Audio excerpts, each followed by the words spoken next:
Auto expo 2025 की coverage हमारी जारी है और मौजूद है हम जेसीबी के पवेलियन में, जहां पर मौजूद है हमारे साथ खास बातचीत करने के लिए mister Deepak Shetty, who is the MD and CEO of JCB India. Deepak, thank you so much for joining us at Times Drive. So यहाँ पर जेसीबी की जब बात होती है, I mean this brand is something जो ईजिली रिकग्नाइजेबल है इन टर्म्स ऑफ कंस्ट्रक्शन जब बात होती है। सो वहाँ पर अगर मैं बात करूँ, गवर्नमेंट बात कर रही है ग्रीन टेक्नोलॉजी वगैरह, तो इम्प्लीमेंटेशन को लेके किस तरह से यहाँ पे जेसीबी काम कर रही है? हाइड्रोजन वाला हम एक यहाँ पे मॉडल देख रहे हैं, और इसके अलावा और क्या ग्रीन टेक्नोलॉजी को लेकर काम करा जा रहा है? बहुत अच्छा प्रश्न पूछा आपने।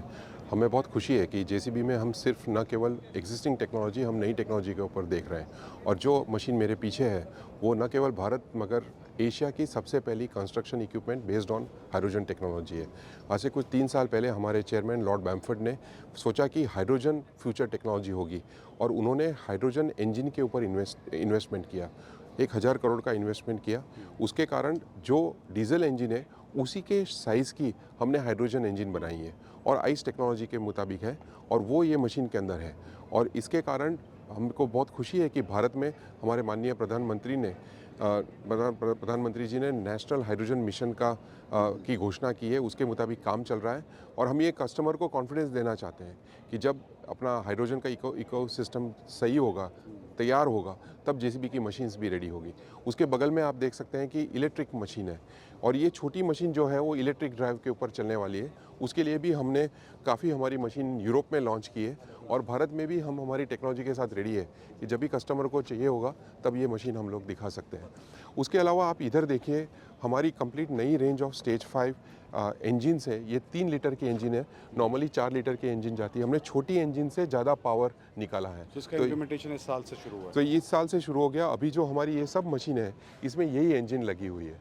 ये जेसीबी की हमारी खुद की टेक्नोलॉजी की इंजन है, और इससे फ़ायदा ये हुआ है कि नॉर्मली हम जब कहते हैं कि एमिशन नॉर्म्स का चेंज होता है तो हम इंजन को चेंज करते हैं ताकि उससे प्रदूषण कम हो, मगर हमने सोचा कि क्यों कस्टमर को हम ज़्यादा तकलीफ़ दें। तो प्रदूषण तो कम ही करेगी हमारी इंजन, मगर उसके अलावा 10 से 15% इसमें ईंधन की खपत कम होगी, उसमें मेंटेनेंस कॉस्ट कम होगा, प्रोडक्टिविटी ज़्यादा है। फर्क आपको लग रहा है कि कस्टमर की पॉकेट में कितना पैसा बच सकता है इस सब टेक्नोलॉजी के आने के बाद? बहुत अच्छा प्रश्न पूछा है। क्या हर बार क्या होता है कि जब हम एमिशन नॉर्म चेंज करते हैं तो 8 से 10 या 15% उसका कॉस्ट बढ़ता है। आपने देखा होगा ट्रक इंडस्ट्री में पिछले 2 साल में यही हुआ है, कार इंडस्ट्री में भी ये होता है।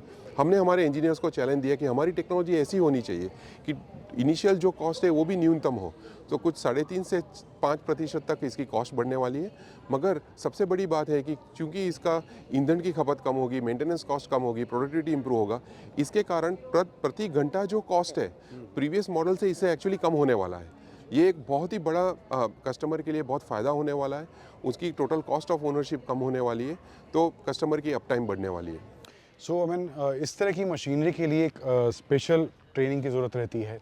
आई मीन इंडिया में जो लोग इसको यूज़ करते हैं, जो जिस तरह की एप्लीकेशंस में ये यूज़ होती है, इस तरह काम में यूज़ होती हैं, वहाँ पर आई मीन एटलीस्ट 2-3 महीने की ट्रेनिंग रिक्वायरमेंट रहती है तो इसको प्रॉपर्ली ऑपरेट करने के लिए उन माहौल में।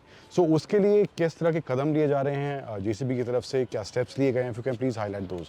बहुत अच्छा प्रश्न पूछा है कि भारत में ट्रेंड ऑपरेटर की किल्लत है। एक तो कॉस्ट भी, ट्रेनिंग करने का 2 महीने का जो टाइम लगता है उसमें 50 से 60 हज़ार का खर्चा आता है।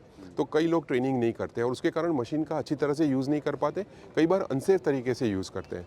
तो एक तरफ से जेसीबी ने अपने आप से कुछ 5000 ऑपरेटर्स का हमने हर साल हम ट्रेनिंग करते हैं, मगर हमने सोचा कि इसको और भी कैसे इसकी नंबर्स कैसे बढ़ाया जाए। तो हमने सोचा कि क्यों ना हम सिमुलेटर के बारे में सोचें। तो विदेश से जो सिमुलेटर आते हैं वो 50 से 60 लाख रुपए उसकी कीमत होती है, तो वो लोग नहीं मंगवा सकते। तो हमने हमारे इंजीनियर्स को चैलेंज दिया और हमने जेसीबी दक्ष का आविष्कार किया है, जो भारत का सबसे पहला वीआर बेस्ड सिमुलेटर है। वो सिर्फ 5 लाख रुपए में हम बेचने वाले हैं। उसके कारण और भी इंजीनियर्स और भी ऑपरेटर्स ट्रेन होंगे। 90% जो उनकी ट्रेनिंग होगी वो सिमुलेटर पे होगी, सिर्फ 10% मशीन के ऊपर होगी। इसके कारण हम बहुत तेज़ रफ्तार से और ऑपरेटर्स को ट्रेन कर पाएंगे। सो अगर वो मशीनरी की, जैसा कि हम प्रेस कॉन्फ्रेंस में आप बता रहे थे कि जो कॉस्टिंग वगैरह रहता है, इस तरह की मशीन जो चाहिए, सिमुलेटर्स वगैरह चाहिए जो बाहर से इंपोर्ट होते हैं, that are too costly, and India में जो ये इनिशिएटिव आपने लिया है कि इस तरह की मशीन्स को ऑपरेट करने के लिए ट्रेनिंग दी जाए एंड इन हाउस इसका सिमुलेटर डेवलप करा जाए. So what was the process behind that, thought behind that? एक तो कॉस्ट सेविंग वाला फैक्टर है ही, बट ट्रेनिंग वाला एरिया आपको लगता है किस तरह से ग्रो हो रहा है या किस तरह से और आगे तेज़ी से बढ़ना चाहिए? तो हर मशीन के ऊपर हमारे इंजीनियर्स बहुत मेहनत करते हैं कि मशीन को ऑपरेट अच्छी तरह से कर पाएँ, सेफ तरीके से कर पाएँ, मगर सबसे ज़्यादा कस्टमर को इम्पॉर्टेंट है कि इस तरह से ऑपरेट करे ताकि उसकी फ्यूल कंजम्पशन, ईंधन की खपत कम हो और प्रोडक्टिव तरीके से कर पाएँ. और कई बार ये होता नहीं है. अगर ट्रेनिंग ना हो तो ये मशीन काफ़ी सोफिस्टिकेटेड है. कई बार लोग जानते नहीं है हमारी ये जो मशीन है उसमें एक नॉर्मल कार से ज़्यादा कंप्यूटराइजेशन है. 30,000 कोडिंग का लाइन है, तो काफ़ी कॉम्प्लिकेटेड है. तो अगर हमारा ऑपरेटर ठीक से यूज़ नहीं करेगा तो कस्टमर को जो मशीन में नई टेक्नोलॉजी है उसका फ़ायदा नहीं होगा. तो इसके लिए ये बहुत ही ज़रूरी है कि ऑपरेटर्स की हम अच्छी तरह से ट्रेनिंग कर पाए. और दूसरा, बिजनेस के बारे में नहीं मगर एक human being point of view, जो सेफ ऑपरेशन है वो बहुत इंपॉर्टेंट है. जो मशीन चलाने वाला है अगर वो अच्छी तरह से ट्रेंड हो तो साइट में उसके अगल बगल काफ़ी लोग काम करते हैं और मशीनें चलती हैं, व्हीकल्स चलते हैं, तो वो सेफ तरीके से ऑपरेट कर पाएगा. तो ये इसको ध्यान में रखते हुए हमने ये सिमुलेटर के बारे में सोचा है. सो इसके अलावा अगर बात करें, हाइड्रोजन वाला मॉडल हमने ऑलरेडी देखा है. अब 2 wheeler, 4 wheelers, I mean private vehicles वगैरह या कुछ कमर्शियल व्हीकल्स की बात करें तो वहाँ पर भी इलेक्ट्रिफिकेशन होता हुआ दिख रहा है. सो डू यू थिंक कि इस तरह की मशीनरी में इलेक्ट्रिफिकेशन पॉसिबल है इंडियन कंटेक्स्ट को देखते हुए, weather and the terrain that this machine goes in, तो वहाँ पे क्या चैलेंजेस आपको लगते हैं, आप कितनी पॉसिबिलिटी उस एरिया में आपको दिखती है? सो एक चीज़ मैं बताना चाहता हूँ कि हमारी जो मशीन है, हमने इलेक्ट्रिफिकेशन देखा है पैसेंजर व्हीकल्स में, क्योंकि the power is controlled by the 4 wheels.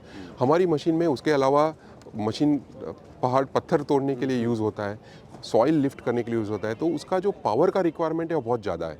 तो अगर बड़ी साइज़ की मशीन है, 10 टन के ऊपर वाली मशीन है, उसमें अगर आप इलेक्ट्रिफिकेशन करने जाएंगे तो आपको फ्यूल सेल लगाने पड़ेंगे और फ्यूल सेल का जो कॉस्ट है बहुत ज़्यादा है. और आपको मालूम है कि जो फ्यूल सेल टेक्नोलॉजी है वो कुछ ही देशों के पास है, तो इसके लिए ओवरऑल कॉस्ट बढ़ने वाला है. तो इसके लिए एक बैलेंस होगा. जो छोटी मशीनें हैं उसमें इलेक्ट्रिक व्हीकल्स होंगे, बट बड़े मशीन है उसमें हाइड्रोजन या CNG ये वाली टेक्नोलॉजी यूज़ होगी. तो ये हमारा सोचना है. अब टेक्नोलॉजी को लेके अगर आने वाले समय की बात करें या इस साल 2025 की बात करें, 5 सीरीज़ इंजन वगैरह हमने देखे, तो क्या और नए इम्प्लीमेंटेशंस या नई टेक्नोलॉजी इस साल हम एक्सपेक्ट कर सकते हैं? JCB in terms of machines लाने वाला है, या क्या और advancements in terms of technology we can expect from? तो एज JCB हम कंटिन्यूस फोकस करते रहते हैं टेक्नोलॉजी डेवलपमेंट करने के लिए. हमारा यही ध्यान होता है कि हम cost of operating the machine कैसे कम कर पाए, हम कस्टमर को कंफर्ट कैसे दें. ये 2 चीज़ के ऊपर हम कंटिन्यूसली करते रहते हैं. और आज से 3 साल 4 साल के बाद जो मशीन लॉन्च करने वाले उसके ऊपर आज काम हो रहा है. तो ये तो एक कंटिन्यूस प्रोसेस है हमारा. Thank you Deepak so much for join. Thank you very much. Very nice to speak to you.